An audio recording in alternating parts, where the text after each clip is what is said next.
Hi friends, ఎలా ఉన్నారు? అందరూ బాగున్నారా? నేనైతే చాలా బాగున్నాను. మీరు కూడా బాగుండాలని ఆ దేవుని మనస్ఫూర్తిగా కోరుకుంటున్నాను.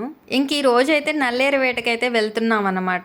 ఇక్కడ ఎప్పటి నుంచో నల్లేరు చూస్తున్నాను. మనకి ఎలాగో చేయడం రాదు, మా అమ్మ వచ్చింది కదా అని చెప్పి మా అమ్మని తీసుకుని నల్లేరు కోయడానికి అయితే వెళ్ళాను అనమాట.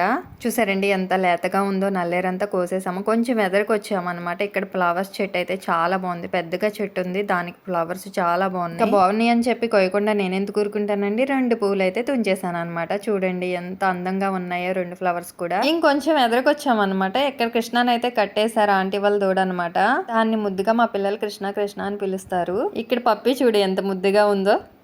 అసలు దీని దగ్గరికి వెళ్తే వీడియోనే తీయలేదనమాట. అందుకని చెప్పి దూరంగా ఉండే తీసే. ఇంకా అక్కడ నుంచి కొంచెం ఎదురుకైతే వెళ్ళామన్నమాట. అక్కడ కూడా నల్లేరు ఉంది, చూడమంటే వెళ్ళాము. ఇదిగోండి ఇక్కడ ఉంది. నల్లేరు అంటే మొత్తం అలా తుంచేయకూడదండి, ముదురుదైతే అసలు పనిచేయదు అనమాట. లేతగా చిగురుగా ఉంది కదా, అదైతేనే పనిచేసిద్ది పచ్చడికి.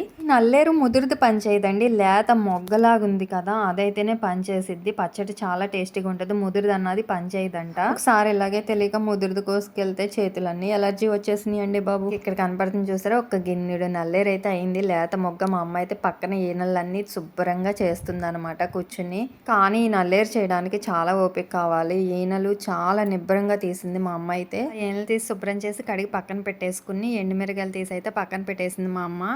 ఇంకా స్టవ్ మీద పాన్ పెట్టి ఎండుమిరపకాయలు వేయించడం అయితే మొదలు పెట్టింది. కొంచెం పచ్చనపప్పు మినపప్పు కూడా వేపేసిందండి. ధనియాలు కూడా ఎండుమిర్చిలో వేపేసి పక్కన పెట్టేసింది మా అమ్మ అయితే. ఇంకా నల్లేరు కూడా వేపడం స్టార్ట్ చేసింది అనమాట. నల్లేరు పచ్చడి హెల్త్ కి చాలా మంచిదండి, చాలా ఇష్టంగా తింటారు. బోన్స్ స్ట్రాంగ్ గా ఉంటాయి అని అయితే అంటారనమాట. వేపేసినవి అన్ని పక్కన పెట్టేసింది. చింతపండు కూడా నానపెట్టేసి పక్కన పెట్టేశానండి నేను. పచ్చడి తాలింపు వేయడానికి కరివేపాకు కావాలి. కరివేపాకు లేనిది పచ్చడి టేస్ట్ అనేది బాగోదని మా అమ్మ అయితే చెప్పిందండి. అసలు టేస్ట్ తగ్గనియొద్దమ్మా, నేను వెళ్ళి కరివేపాకు తీసుకొస్తానని పక్కింటి ఆంటీ వాళ్ళ ఇంటికి వెళ్ళి కరివేపాకు కూడా తీసుకొచ్చేసానండి. చిన్న కరివేపాకులో 2 మండలు కరివేపాకు తూసేసి అయితే అలా ఏం చేసింది. ఇంకా ముందు ఫ్రై చేసుకున్న అన్నీ మిక్సీ గిన్నెలో వేసి సాల్ట్ వేసేసి అయితే మిక్సీ పడతారని చెప్పి అయితే రెడీ చేస్తున్నాను నేను. ఇంకా చూసారా మా అమ్మ కరివేపాకు ఎలా వేపేసిందో. ఇంకా వేగాలంటండి, ఇంకా వేపుతూనే ఉంది. ముందుగా వేపుకున్నాయి ఇలా కచ్చాపిచ్చా అయితే పట్టేశాను. ఇప్పుడు ఇందులో చింతపండు కూడా వేసేసి పట్టమని చెప్పి అయితే మా అమ్మ అన్నారు. నల్లేరు పచ్చడి చేస్తే తినడం వచ్చు కానండి, చేయడం అంటే నాకు చాలా భయం. ఎందుకనంటే ఒకసారి ట్రై చేసా, చేతులన్నీ బాగా ఎలర్జీ వచ్చేసినాయి. అప్పటి నుంచి దీని జోలికి వెళ్ళటం అనేది తగ్గించేశాను. కొంచెం వాటర్ వేసుకుని ఎల్లుల్లిపాయలు జీలకర్ర కూడా వేసేసాను. చూసారా ఫ్రెండ్స్, చూస్తుంటేనే నోరు ఊరిపోతుంది, ఎప్పుడెప్పుడు తినాలా అనిపిస్తుంది నాకైతే. ఇంకా వేపేసిన కరివేపాకు కూడా వేసేసింది అనమాట మా అమ్మ.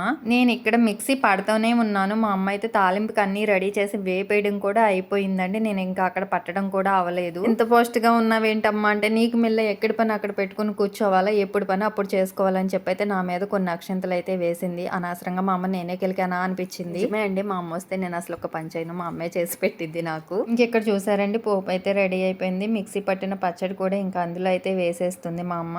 ఇంక ఈ రోజు అయితే మా అమ్మ అయితే వెళ్ళిపోతుంది అనమాట. అందుకే ఈ పచ్చడి అయితే త్వరగా రెడీ చేసేసింది.